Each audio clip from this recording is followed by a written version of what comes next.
vamos a analizar las cloacas, las trampas que hace el complejo financiero de Estados Unidos, que no son pocas, junto al gobierno. Yo siempre he dicho que, en el entramado financiero, banca y shadow banking, banca en la sombra, realmente es un lobby tremendo, con el propio gobierno, con la Reserva Federal. Es el trío de las Bermudas, ¿verdad? Entre ellos, al final tienen demasiados favores entre unos y otros, y muchos los conocemos, ¿no? A día de hoy, por ejemplo, se sabe esa regulación favorable del gobierno hacia los bancos para que financien al propio gobierno, ¿no?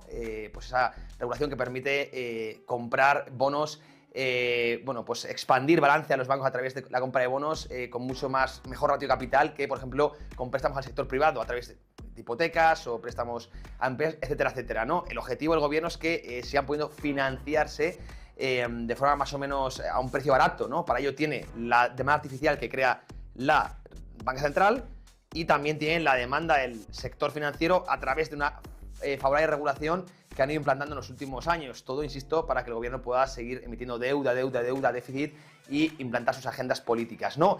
Y Wall Street también se incluye, ¿no? Es verdad que hablamos más de banca de inversión, que hablamos más de, en este caso, de mercados financieros, pero también hace muchas tretas y tiene juegos sucios, a veces, no mezclando al gobierno, a los políticos, otras sí. Vamos a analizarlo en este vídeo, un poco esas cloacas. Como siempre, arrancamos la conexión macro. Últimas noticias, actualidad, economía, finanzas, macro. Y hoy tenemos un soporte visual de 6 imágenes, como siempre las vamos a poner ahora en la pantalla que tenemos. Y ya somos conocedores, por ejemplo, a mí es una treta que me encanta, siempre lo comento en Wall Street, de esas revisiones que hacen los analistas a la baja días antes de presentar los resultados. Entonces siempre parece que las grandes compañías baten expectativas, baten resultados. Y no es porque sean buenos números o no necesariamente son buenos números, sino porque días antes, los analistas revisan a la baja expectativas y entonces siempre parece que han batido a las mismas. Oye, no tenemos 12 años, ¿no? Sabemos un poco esa trampa. La clásica treta, también esa manipulación, muchas cosas que hacen de los datos de empleo, ¿verdad? Luego lo vamos a ver. También, por ejemplo, siempre pensando en términos nominales, no en términos reales. Esto es una cosa además endémica de la sociedad. Oye, ¿de qué me vale dar una rentabilidad, por ejemplo, de un índice en términos nominales? Descuenta de la inflación, que es la rentabilidad real, ¿no? Bueno, pues esto los grandes gestores lo hacen siempre, o coger siempre los índices sin meter los dividendos, sino el total return, que es lo que hay que ver, para compararse con sus resultados, con sus curvas, ¿no? Bueno, pues pequeñas tretas, ¿no?, que van haciendo, trampas que se aprovechan de esa ignorancia financiera que en muchos casos tiene la sociedad, ¿no? Y fijaros, esto es una vergüenza porque, de todo ello, además, se aprovechan los políticos. Este gráfico es brutal, ¿eh? A mí me hizo gracia, pero por no llorar. Vamos a ponerlo en grande para que lo veáis. Esta es la rentabilidad que han tenido los congresistas de Estados Unidos en el año 2024, ¿eh? Yo no sé a qué se dedican, si a, gestionar un país o realmente a hacer trading. Porque fijaros, ahí tenéis, da igual el color, hay republicanos y demócratas, hay de todos los partidos, y fijaros las rentabilidades, 150%, 142, 123, por ahí vemos también, por ahí abajo, a Nancy Pelosi, con un meritorio 70%, famosa Nancy Pelosi, ¿verdad? Ahí tenéis congresistas de todos los colores, y hay muy poquitos, muy poquitos, que no hayan batido al mercado. Es que todos estos, al mercado, que es muy complicado batirle. Mercado me refiero al S&P 500, el benchmark, ¿verdad? Información privilegiada es evidente. Fijaros las cloacas, ¿no? Cómo aprovechan el conocimiento que tienen de lo que saben que va a suceder, porque al final son los que aplican las políticas, los que hablan con las grandes empresas, los que ejecutan las regulaciones. Los que hablan con otros países van a poner o no aranceles, van a subir estos impuestos o no, incluso con la Reserva Federal, tipos de interés. Todo esto ellos lo saben de primera mano. A priori tienen prohibido, entre comillas, invertir. No tienen prohibido, los analistas sí que tienen que enseñar sus posiciones en los 13F de forma trimestral, pero desde luego, no son grandes traders, no son mejores que Warren Buffett, no son mejores que Michael Burry, que Ray Dalio, que Stanley Druckenmiller, ni mucho menos.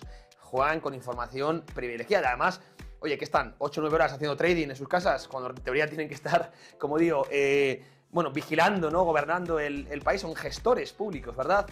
Esto es tremendo, ¿no? Se dedican a invertir, es brutal las rentabilidades, ¿eh? Además, no es 2024, ¿eh? Aquí hemos puesto la fotografía del 24, pero esto se ha repetido en el 2023, en el 2022, en el 2021, es decir, los mejores gestores del mundo No son Warren Buffett, no son los grandes asset managers, ¿verdad? Que se dedican, que son profesionales de este sector.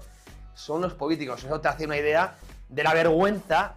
Es deleznable todo esto, ¿verdad? Lo digo con cierta sonrisa porque, a ver, a veces hay que reír por no llorar, pero esto es repugnante, ¿verdad? Bueno, quería empezar con eso. Bueno, al final la información privilegiada y cómo se benefician siempre los mismos, ¿verdad? Vamos a continuar con la siguiente imagen. Vamos a pasar a la segunda en esta conexión macro. Ahora ya más a nivel bursátil, pues estos típicos mensajes que los bonos son el activo seguro, ¿verdad? Los bonos siempre son el activo que os ha dicho seguro, invierte en bonos que no va a pasar nada. Bueno, antes de todo, decir que en Trading Pro, por cierto, tenéis toda la información de los insiders, ¿verdad? Lo que hacen los ejecutivos de grandes empresas a tiempo real, ¿eh? Si alguien quiere ver qué está haciendo los ejecutivos de Apple, de Amazon, de Facebook, de Tesla, lo podéis ver en tradingpro.app, en el apartado Insiders. Creo que es una información muy relevante porque no son políticos, pero también juegan con cierta información privilegiada, aunque desde luego no son como los políticos, ¿eh? Bueno, ahora sí, estamos viendo esta imagen, más en grande, porque es una mentira, una falacia tremenda. Lo que llaman el activo libre de riesgo. Cuidado, el bono americano, fijaos el castañazo que se ha pegado. Esto es el TLT, el ETF que agrupa bonos de largo plazo. Bueno, pues activo libre de riesgo entre comillas, el que compró en 2020-2021, pues el castañazo que lleva es importante. Es verdad que siempre se dice, oye, puedo esperar a vencimiento y así pues evito la volatilidad del camino. Claro, pero es que mucha gente no compra bonos para vencimiento. Fíjate, los bancos regionales, el problema que han tenido, si tú tienes que liquidar, porque necesitas liquidez, tienes que liquidar un activo, lo tienes que hacer a precio de mercado. Y el precio de mercado es ¿verdad? El que estás viendo, el castañazo brutal, en este caso del TLT, en general del mercado de bonos, ¿no? Bueno, claro, eso de compra, que es un activo seguro, que no va a pasar nada, pues mucho cuidado, ¿eh? Si tú inviertes en bonos de largo plazo, ten siempre en cuenta y quieres evitar la volatilidad de que vas a tener que esperar. O sea, es un activo totalmente ilíquido, no tiene ningún tipo de liquidez. Porque liquidez es que puedas venderlo sin castigo al precio. Eso es liquidez puro y duro, ¿no? Esto no es líquido, fijaos la caída tan fuerte que ha tenido. Entonces, hay muchas falacias, ¿no? En el mundo de la inversión, el famoso buy the dip también, oye, compra, bolsa, que a largo plazo siempre sube, que se lo olvidan a los japoneses, por ejemplo. O hemos tenido décadas en Estados Unidos también, incluso de casi 15 años, año 2000, donde hemos tenido retorno, o sea, para romper los máximos previos, ¿no? Que son correcciones de muy largo plazo, que cuidado, no todos los estómagos son capaces de aguantarlas. Así que, bueno, yo creo que el timing sí importa mucho, el análisis del ciclo también, y por eso evitar esos falsos mitos de esto siempre sube o los bonos no tienen riesgo. Cuidado con todo. Además, evidentemente, siempre hay riesgo de duración, que es lo que estamos viendo aquí en este gráfico. También riesgo de volatilidad en el camino y riesgo de contraparte. O sea, que es muy complicado que un agente como Estados Unidos impague, es algo impensable, pero si compráis bonos de otros países, pues que te ofrecen más rentabilidad, ahí sí que tenéis que tener o vigilar siempre el riesgo de contraparte, ¿no? El riesgo de impago. Vamos a desmontar siguientes falacias también, que nos llegan muchas veces desde Wall Street. Vamos con la siguiente imagen, la ponemos en grande. Correlaciones, Esta es brutal. Porque muchas veces nos hablan de las correlaciones como algo cuasi matemático, el oro y los bonos, Esto es tremendo, a mí es algo que me ha fascinado porque a mí es de las correlaciones que más me gustaba, ¿no? Que era los tipos de intereses reales de la economía con el oro. Tiene una correlación inversa, ya sabéis, ¿no? Porque tiene lógica, ¿no? El oro es un activo sustituto de los bonos. Cuando los bonos no dan rentabilidad en términos reales, los flujos rotan hacia el oro. Y viceversa, cuando el bono sí está dando intereses por encima de la inflación, intereses reales positivos, pues los flujos salen del oro, que no genera cupón, y van a los bonos, ¿verdad? Sin embargo, en este ciclo hemos visto cómo suben los tipos de interés reales. Lo hemos visto, ¿no? Bueno, lo estamos viendo a día de hoy. Y también cómo ha subido el oro. Esto rompe la ortodoxia económica por todos lados, ¿no? Para que sabéis que las correlaciones también están para romperse, que no hay nada matemático en la inversión, por mucho que, insisto, nos quieran vender desde ciertos élites bursátiles o económicas, que esto es así. Cuidado que la historia a veces rima, pero como siempre digo, está para romperse y no hay nada matemático. Esto no es una ciencia, es importante. ¿Por qué está subiendo el oro en un entorno de tipos de interés reales positivos? En este caso, porque, bueno, ¿qué saben los inversores de oro que nosotros no sabemos? En primer lugar, bancos centrales que están comprando a mansalva, sobre todo bancos emergentes, los BRICS, ya hemos hablado muchas veces de esto. Estados Unidos usó el dólar como arma de guerra, congeló las reservas rusas y riesgo de contraparte. China ahora mismo tiene mucho miedo que en un futuro le puedan hacer lo mismo. Oye, los dólares que tengo depositados en bancos estadounidenses, que coja el gobierno, los congele o los expropie directamente. No es un activo seguro a día de hoy el dólar. y por eso están diversificando también con activo neutro, como es el oro, ¿verdad? Y esto no solo lo hace China, lo hace también, pues, otros, Arabia Saudí, por ejemplo, también lo está haciendo, se habla de Japón, aunque Japón creo que es por otras causas, creo que está liquidando plazos, pero bueno, en general, mercados emergentes creo que empiezan a apostar de nuevo por el oro y se está viendo cómo sube en agregado el porcentaje de tenencias de oro en balance de bancos centrales. Es un activo neutro, es verdad que no genera cupón como si lo genera lo puede generar el bono, pero desde luego es más difícil de confiscar, sobre todo si lo tienes tú en tus bóvedas, ¿verdad? Y desde que Estados Unidos moviese esa ficha en el tablero de juego de confiscar las reservas rusas, saltándose todas las leyes internacionales, por cierto, pues ahí creo que creó un precedente peligroso. Y de ahí también que se esté rompiendo, desde mi punto de vista, esta correlación histórica. Las correlaciones, y esto quiero que quede claro, están para romperse. Insisto, vamos con la siguiente imagen, vamos a la cuarta. De esas tretas también que hace Wall Street, sabemos que también manosean mucho los datos de empleo. Hemos visto los datos de empleo es tremendo en Estados Unidos. Dicen que China es un país opaco, que China nos miente, que no hay que fiarse, que crece al 5%, porque, bueno, eso es lo que dice Xi Jinping, no hay una auditoría clara de sus datos, ¿no? Entonces nos tenemos que fiar, esos son los que siempre nos critican por invertir en China. Bueno, Estados Unidos, nos fiamos de Estados Unidos, no quiero decir nada, pero bueno, los datos de empleos brutales.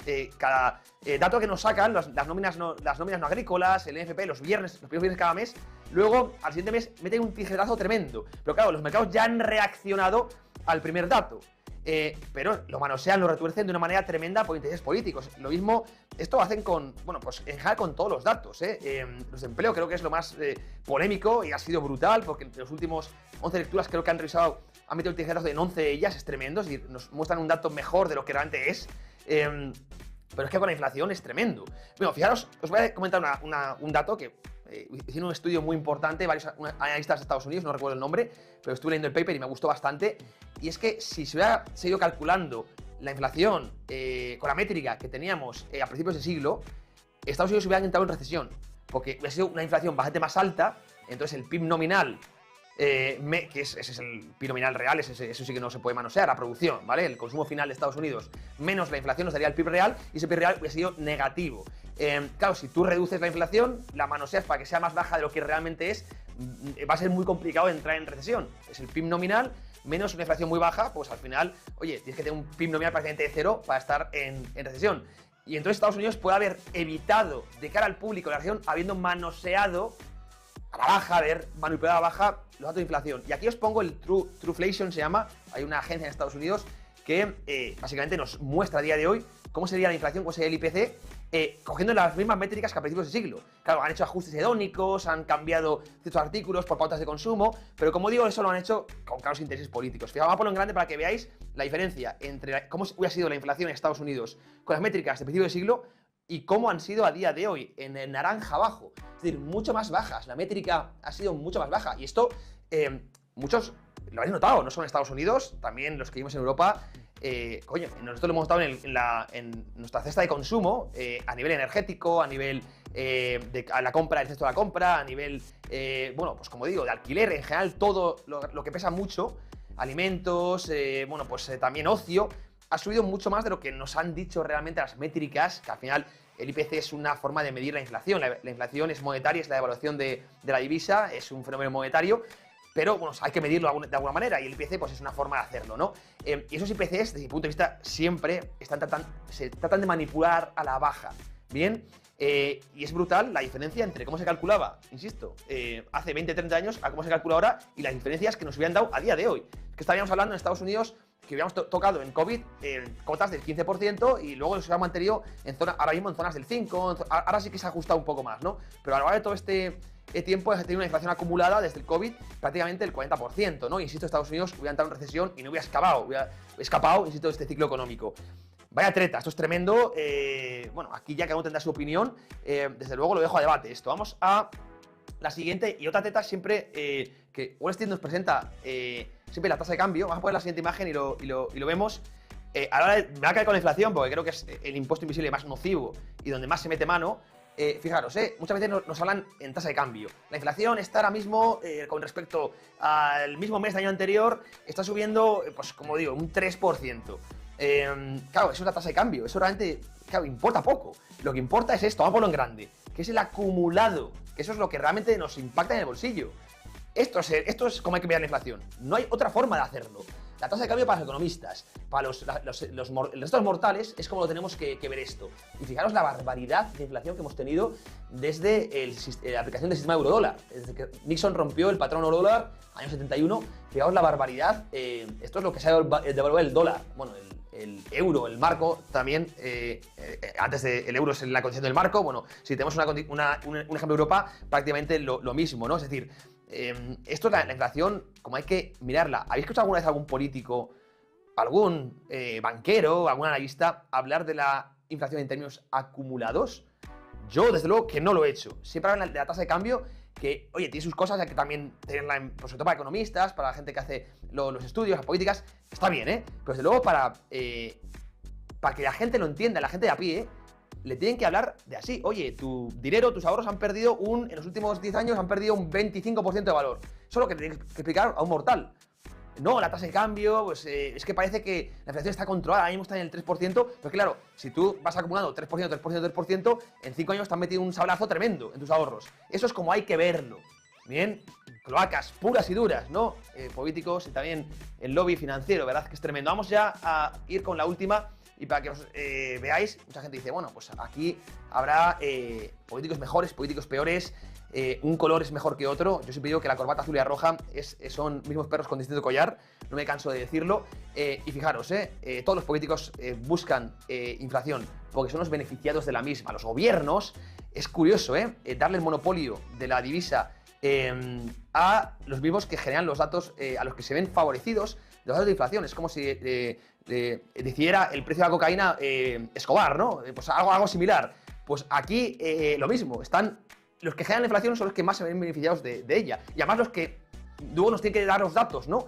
Es que hay un conflicto de intereses, pero tremendo, ¿no? Fijaros, vamos a ponerlo en grande para que no creáis que luego hay unos mejores que otros, Esto es un problema económico, no vamos a meternos en política, pero todos los presidentes son inflacionarios. Esto es Estados Unidos, pero bueno, coger el de vuestro el de España y vais a ver que es prácticamente lo mismo, el de Europa, y bueno, la gráfica será similar, ¿no? Aquí tenéis Carter, Ford, Biden, Nixon, Reagan. Veis que hay, de manera que republicanos, bueno, todos han generado siempre inflación, han usado el gasto para sus redes clientelares, para amañar, para comprar votos, dicho de forma bruta y clara, pero así se utiliza la corrupción institucionalizada de los gobiernos, ¿verdad? Y como digo yo, siempre la corrupción legal. Aceptamos que se endeuden, que nos hipotequen a todos nosotros para ellos comprar votos, ¿verdad? Y lo hacen de forma, además, cada vez lo hacen de forma más clara, no se esconden, parece que tienen una impunidad total. A mí esto me parece una absoluta vergüenza y por eso cada día soy más liberal, ¿no? Yo siempre lo he dicho, y desde luego no defiendo ni a unos ni a otros. Aquí tratamos de no mojarnos ni mucho menos en política. Este es un programa financiero, es un programa económico, y hoy quería comentar esas cloacas, esas trampas de Wall Street, que no son pocas, y me he dejado muchas, pero bueno, al final tenemos este tiempo en este espacio, y bueno, quería también saber vuestra opinión. Como siempre, en comentarios os voy a leer a todos. No me queda más que mandaros un fuertísimo abrazo. Como siempre, nos tenemos que proteger, Aquí el individualismo es lo que prima, y tenemos que ser conscientes de que pues el mundo es el que es, el tablero es el que es, tenemos que saber jugar, ¿verdad? Os mando un fuertísimo abrazo, muchos besos. Chao. ¿Cuál será el sector dominante en 2025? Si ahora mismo miramos con retrospectiva, claramente el sector dominante en 2024 ha sido el de la inteligencia artificial, con algunas empresas subiendo más de un 100%. Nos haremos esta pregunta para este año que acaba de empezar. ¿Repetirá la inteligencia artificial el buen hacer del año pasado? ¿Lo hará quizás la computación cuántica? Vamos a analizar este sector, empresas, riesgos, regulaciones, proyecciones. ¿Qué empresas y startups lo pueden hacer mejor? ¿Dónde? En el webinar que tendrá lugar el 23 de enero a las 6 de la tarde, hora española. Es un webinar gratuito, solo hay que apuntarse. Cuidado, las plazas son limitadas. Os dejamos tanto el teléfono para escribiros un WhatsApp para apuntarse o el link de registro. Os espero a todos, nos vemos.